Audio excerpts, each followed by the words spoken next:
Hi everybody, we thought we'd try a bit of rough and ready content for our Facebook and Instagram followers, as well as our regular YouTube offering. Today I just want to share a reflection on Holocaust Memorial Day, which is today. I remember when I was in Poland about 10 years ago now, seeing it up close and personal because we were with a Holocaust survivor who actually showed us where she slept in Auschwitz. And I remember I kept thinking in my head, wow, this actually happened. And I was like, well, we know it happened. But the point is, we read about what happened, we see films, we look at statistics. But when you're actually there, it just dawns on you this madness of 1/3 of an entire people wiped out by a national government. It's just incomprehensible. And it's so dark that, it can often be too painful to think about it in too much detail sometimes.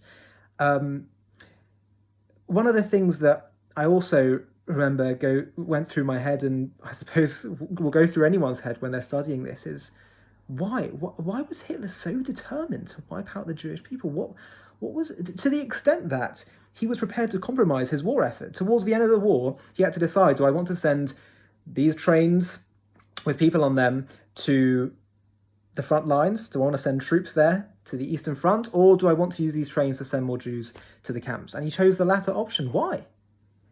And he really believed that this was more important. He said in his final address, I encourage the Germans to remember to uphold the racial laws. And he said, let's be absolutely clear, the war that we're fighting is not between the Germans and the English and the Americans and the French, it's between us and the Jews. What's going on? Why was he so determined to wipe out the Jewish people? The answer is just read what he said. In his books, in his conversations with others that are documented, read Mein Kampf if you fancy some light reading, because he made it absolutely crystal clear what this was all about. In his mind, in his worldview, he wanted to create the master race, the Aryan race. He believed in social Darwinism, in creating law of the jungle and applying that to government policy, where the strong will thrive, and the strong races and strong people, and the weak will fall, and they'll be dominated by the master race and the master races. And he saw weakness as a fault, a flaw, and something to rid the human race of. And so that's why he wants to get rid of people who were disabled, for example, and people who he felt didn't contribute to society or whatever it was. So if that's the case, why was he so obsessed with getting rid of the Jews? Are they especially weak in some regard? Or are they especially like what did he see in the Jews? And he said that the Jews have inflicted two wounds on mankind: circumcision on the body and conscience on the soul. He said, in no uncertain terms, the Jews invented and created the concept of conscience, moral accountability, the idea that we have to take care for the weak and the vulnerable and the downtrodden, that I am my brother's keeper, that I should love my neighbour. And of course, the greatest threat to his worldview of might is right, of the strong dominating in society, is a vision of morality, of universal morality, of absolute truths, of absolute accountability. And that's why he also saw, he also had opposition to expressed opposition to Marxism and Christianity, which also in other senses are trying to create some kind of utopian vision that cares for all of humanity. And he all saw them as originating from Jewish people, which is true. And he thought Judaism and the concept of moral accountability is what he's fighting. And that's what he was really trying to do in getting rid of the Jewish people. He made it absolutely clear. And to me, I take this as a badge of honor.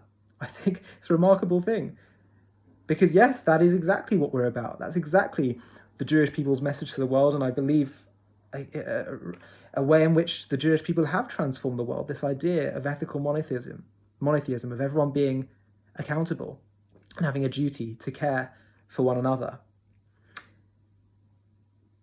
Hitler died, the Nazis are no longer here. The Jewish people, despite suffering a heavy, heavy blow, are still around, and our message continues. I remember when I was standing in Auschwitz-Birkenau and the scale of the place, I just thought, wow, their determination to wipe out an entire people, the thought process that went into it, the industry, the technology, the machinery, the governmental levers, it was unbelievable, all used to do such evil. And Rav Shach, one of the great rabbis of the 20th century, said, if one person can wipe out 6 million Jews, or 6 million human beings, one person can save 6 million Jews, or 6 million human beings. That just as we have power in this world, power is neutral. We can choose to use it to do bad, as the Nazis did, or we can choose to do it to do good. The greatest way we can honour the memory and legacy of all those who died at the hands of the Nazis is to rededicate ourselves to the very mission that Hitler was trying to annihilate, and to use that very same power that he used to do bad to bring good and light to the world.